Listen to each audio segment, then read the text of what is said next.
Hello everyone, I hope you're well. Jordan here and welcome back to a new video. Today we're looking at the new Corsair K55 Pro XT gaming keyboard. This is a more budget orientated keyboard which uses membrane switches, something that I've not personally used for a few years now, so let's see if there's still something to consider in 2021.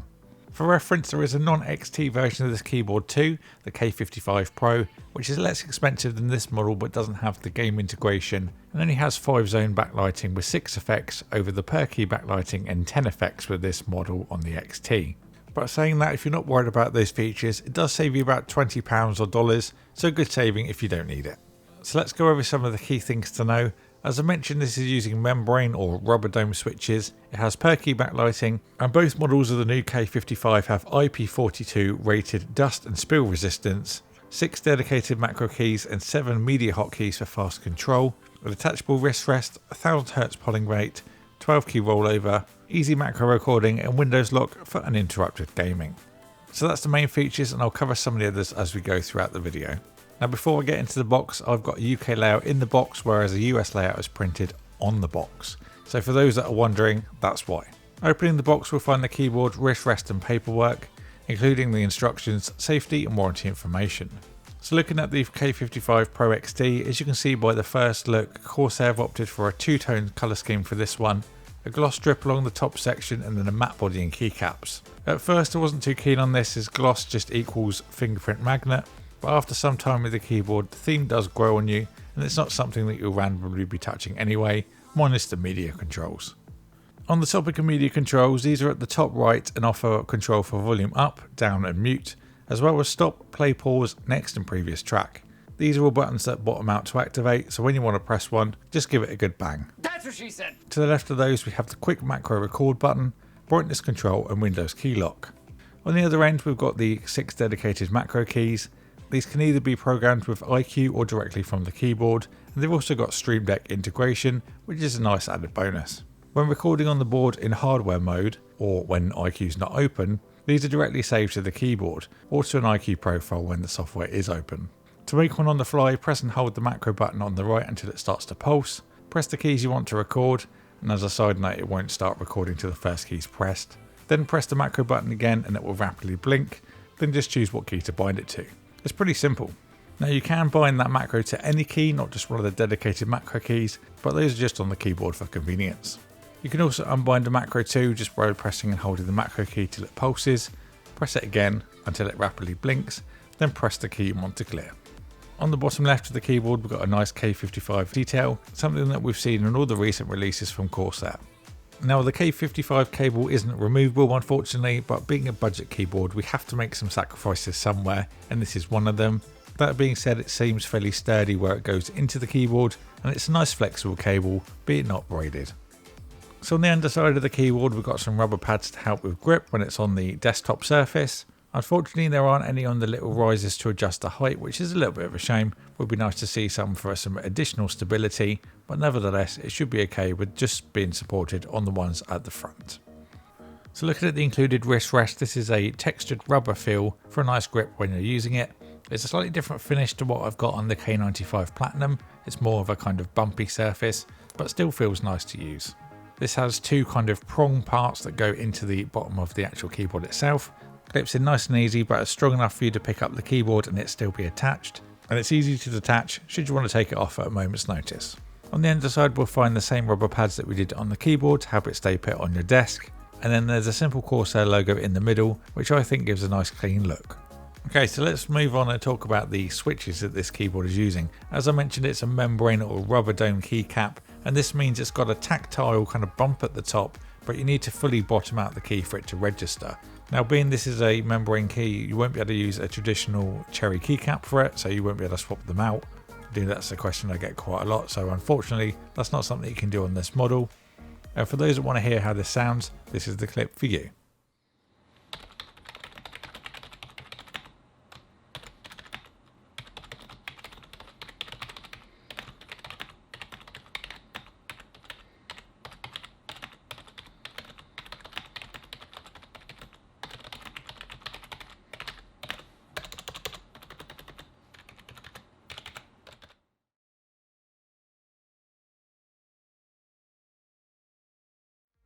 So now let's go through some of the preset lighting effects that are enabled by the hardware mode. So when iCUE is not actually active on your PC. So maybe if you were to go to a friend's house and plug this in, these are the options you're going to have. What we're going to do is just let the video play through and then put the actual full selection on the screen so you can see exactly what does what. And then we'll come back in a minute and talk about it a little bit more.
That's probably one of the best selections of effects that I've seen on a keyboard that are kind of preloaded. And obviously you can go into the iCUE software and make layers upon layers of different effects if you want to. But that's certainly a great range of presets to have built in. So we're taking a look around the keyboard, the lighting and the switches and wrist rest and all of that kind of stuff. Let's jump into the software and have a brief look at that. And then we'll get on to the conclusion. Okay, so into version 4 of iCUE. This actually launched with the K65 Mini a couple of weeks ago, and the K55 has actually got a lot of similar features to that. If you happen to watch my review on that keyboard, you'll see there's a lot of similarities. So let's go through them and just give you a little brief rundown. So for key assignments, this is where we can make a macro. So if you press plus, this is where you can do your keystrokes, typing in your keys all over here. You can add other commands as well. So if you want to put some language keys in, mouse, keyboard, you can do some advanced options down there to the original key output if you want to do that. And then this is the key you're going to assign it to. So say we want to do that on G5. There we go. G5 is now enabled. And then anything we enter there will be saved to that as a nice little macro. As you can see here, you can also launch apps and do media and text and switch profiles and stuff all on there as well. So it doesn't have to just be keyboard inputs. The customization is pretty much limitless. We do have an assignments library as well, so if you want to make lots of different macros and you want to chop and change them quite easily, then this is where you can go to do that. It's nice to have your own little library. If you're somebody that uses macros on a frequent basis, then you can easily find them all here.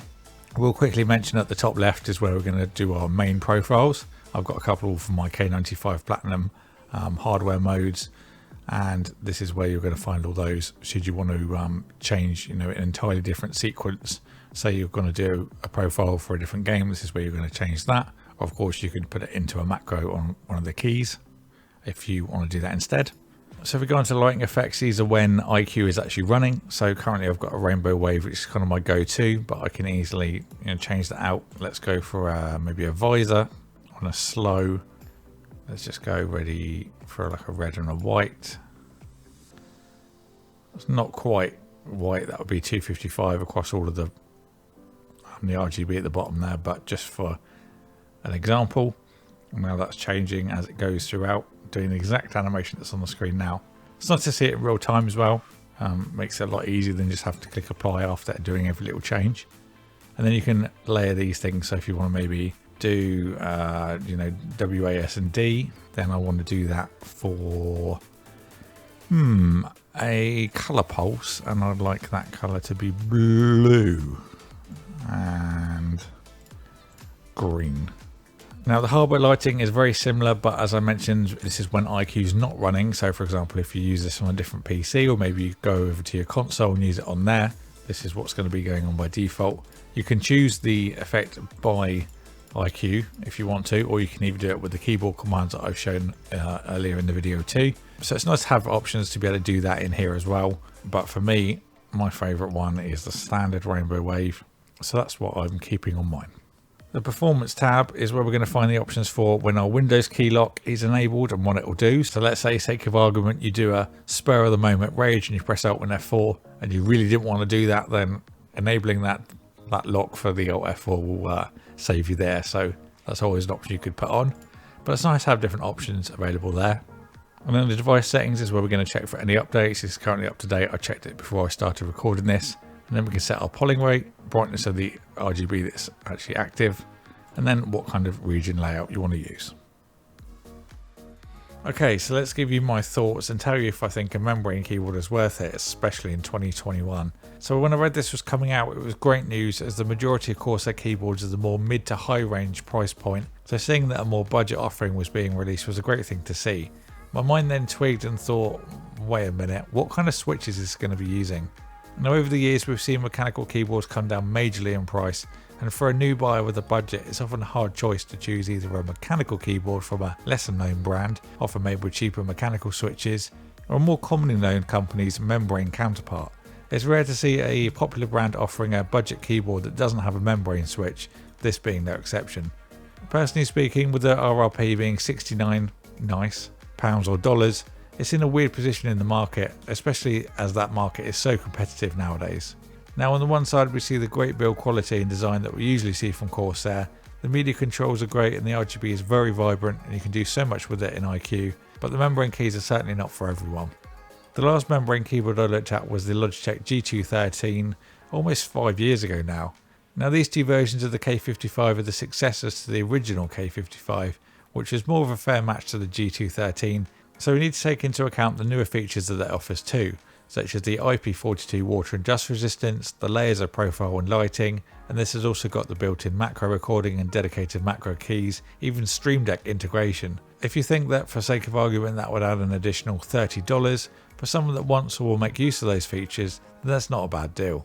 Coming from the cherry reds on my K95 was a bit of a transition period, as the membrane switches take more force to actuate and have a kind of spongy feel at the top, yet still need to be bottomed out all the way to completely register, unlike the cherry reds which are smooth all the way to the bottom of the keyboard at the registry point. I think the closest comparison we could make would be a cherry brown switch that has a tactile bump mixed with the red aspect of needing to be bottomed out. I prefer gaming with these to typing, although that's not to say I dislike typing on them. It's just a little less fatiguing using a few keys at a time, while the membrane needs a harder press.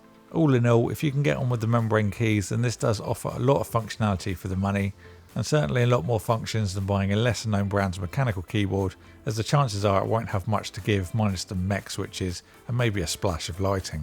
So if you want to pick up one of these keyboards, then I'll link this plus the non-XT variant in the video description. As usual, if you have any more questions, then please leave them below and I'll get back to you.